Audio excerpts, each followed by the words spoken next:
Hey guys, it's Fred. Thanks for joining me.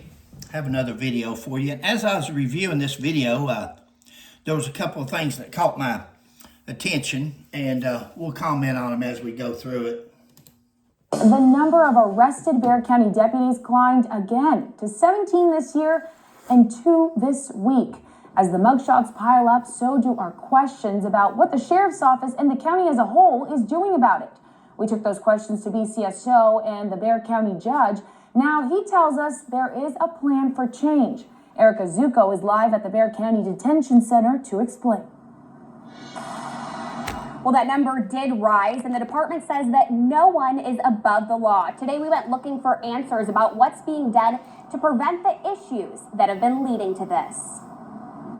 BCSO says 26-year-old Corporal Kaylin Kruger was suspended from their Special Emergency Response Team today after San Antonio police arrested her for DWI at 2:40 this morning. That's just 2 days after 23-year-old Deputy Tavion Gleckler was accused of challenging an inmate to fight. Here's what Sheriff Javier Salazar said then. The number comes up. Well, how many is that for the year? I can tell you right now, the number to year to date is 16. And if I have to make that number 17 tonight and number 18 tomorrow, I will do that without hesitation. We requested another interview with the sheriff for today. BCSO referred us to a statement saying in part, administratively, this case will be handled as swiftly and severely.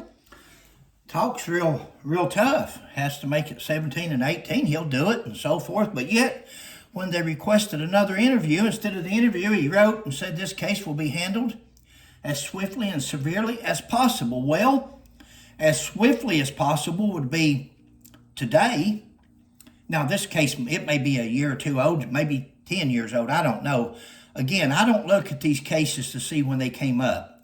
To me, the fact that these cases come up at all and that police officers have this kind of behavior, it doesn't matter if it happened yesterday or 10 years ago. It should have never happened.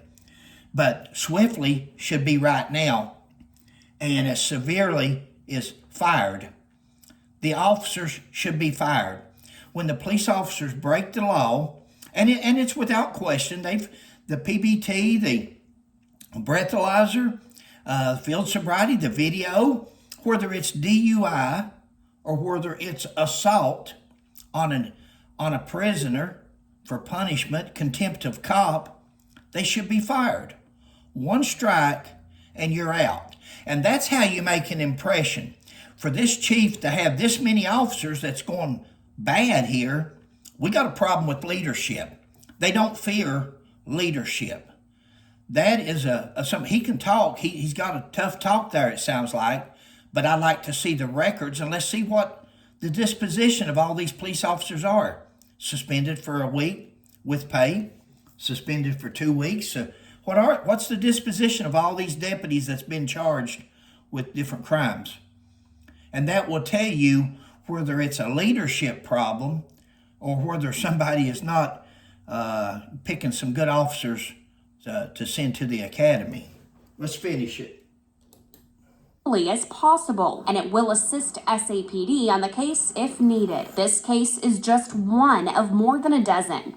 I crunched the numbers, and records show 5 DWI arrests, 3 assaults, 2 official oppressions, 2 child sex assaults, 2 of FBI conspiracy, 1 aggravated assault, 1 sexual assault, and 1 Medicaid fraud. Wow, guys, this is police officers he's talking about. Sex abuse of a child. When you have charges like that, that's goodness sakes. Who's interviewing? Who's hiring these police officers? This week, the sheriff said he's focused on adding more training and recruiting selectively.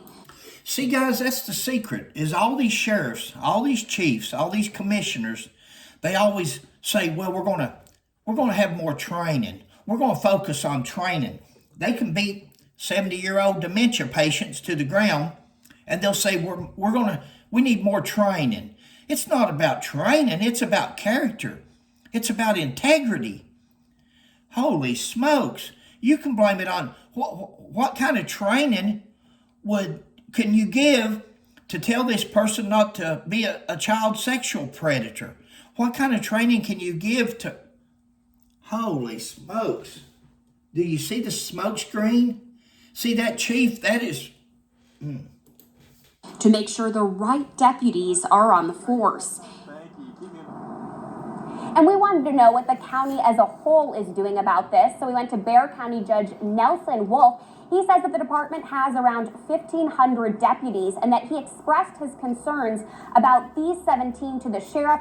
He says that he was assured that they will be announcing a new plan on Monday. We'll, of course, be following those developments in our newscasts and at KENS5.com. Live at the Bexar County Detention Center. And that's very interesting. That'd be very interesting to follow up on. But I can tell you what the problem is. In my opinion, the problem is supervision. The problem is administrative. They're hiring the wrong officers. They're hiring the wrong candidates. They're not supervising them, and they have no fear of retaliation. You're going to arrest somebody for DUI, and then you're going to go out and do it yourself? How can a person feel good about that?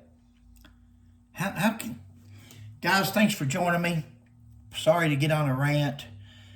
I spent 40 years doing this job.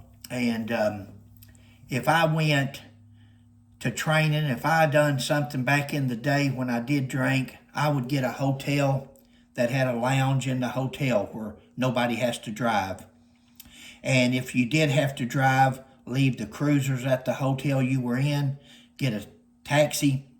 Now you can get Ubers, but back in the day, you'd get a cab and take you to where you wanted to go and bring you back.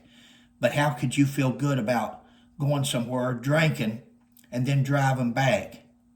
I don't even care if you're in a cruiser. I've had officers in the past say, well, we're going to take a cruiser. That makes it even worse.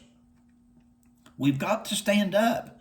There's got to be character in police officers. They have to be some integrity where we're not above the law. We're not above the people that we arrest. We should want to excel above what they are required to do, because we're the ones that's correcting them. And that's, now that I'm not a police officer anymore, that's what we should demand of our police still yet. And that's what police should demand of each other. Just my opinion, guys. Thanks for joining me. Please like, subscribe, and share.